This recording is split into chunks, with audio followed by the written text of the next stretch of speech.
Sorry for the interruption. We were discussing about this. If because of any cause beyond the control of the offeree there is a delay in reaching of communication. I was telling you about the postal strikes. Suppose there is a postal strike and because of that the communication which was posted has not been received. See, that will be of a different era, but we can speak of emails also. There is a server down. Okay, even then the mail that is being sent will not reach the recipient. Even then you can say that communication was sent on so and so date but the server was down. Therefore it could not reach the recipient. The network was not there. But if it is something like the email ID was wrong, instead of putting a full stop, if I have put an hyphen and then it has written saying that the mail, the recipient, there is a mistake here, therefore due to the error it has not been given to the recipient, then it will be within my control. I made the mistake, I made the error in the recipient address. Okay, so what should be there? It should be beyond the control of the offeree. Even then the court will take a lenient view of the matter. Not very lenient, but chance may be given to the offeree. Clear? So this is very, very important. So when we say how, what, when, clear? Then we go to where. The next one would be where. See, what you should remember here, very important, is just like that, if it is made other than how it is specified by the offerer, then it is not deemed to be a valid acceptance. That you should keep it in mind. Don't forget. Okay. So now we go to the last one. Where.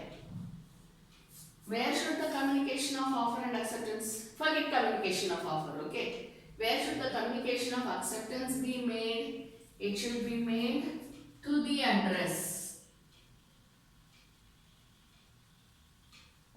mentioned in the offer. See, if it is written, you call me and talk to me, give me the acceptance, there is no question of where it should be made. Right? Because they will give a specified phone number, you will have to call up to that number and then give your acceptance. If it is email ID, then the ID. Here address doesn't necessarily mean the physical address. If it is email ID, then it is the email ID. If it is a physical address, then the physical address. Suppose the offerer is my close friend. So what I say? Hey, I know the residence of the offerer. He is my close friend or she is my close friend. So let me go to that house and give it. So I will go to her house and say, you had let out an offer, I am ready to accept it, take. This is my acceptance letter. Would she, I mean she is my friend, I agree, but would she be able to take it as a valid acceptance is the question. If she is ready to take it in the practical sense, it's okay. But as per law, it would not amount to valid acceptance. Why? Because the address mentioned in the offer is the one, where it should be given is the address mentioned in the offer. So therefore, just because the offerer is my friend, I go to her house and I say, come on, take it. And in the eyes of law, if anybody objects to this, then it would be wrong because the address mentioned in the offer is the valid address. Clear? So valid acceptance, apart from consensus addendum, it should be made to whom and by whom. Next one, by whom and to whom. I hope you will be able to answer this question.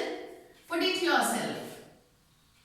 By offerer to whom? I am sorry. By the offeree to the offerer. By the offeree to the offerer. What you have to write here?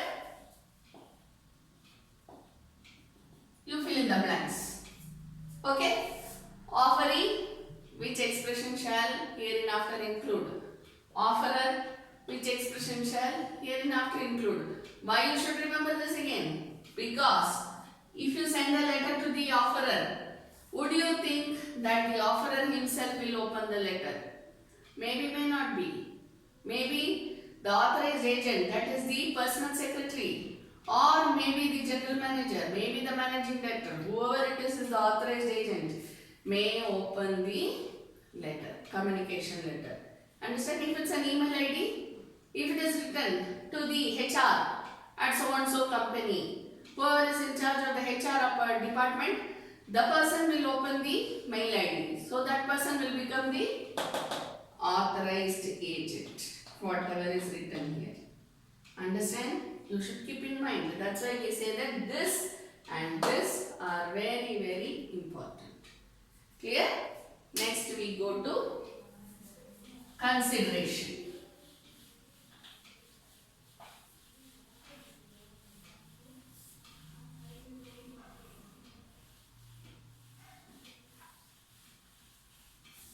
The topic of consideration. Okay, before that let me just give you one sentence. Since it is there in all the textbooks, offer plus acceptance is equal to promise. Offer plus acceptance is equal to promise.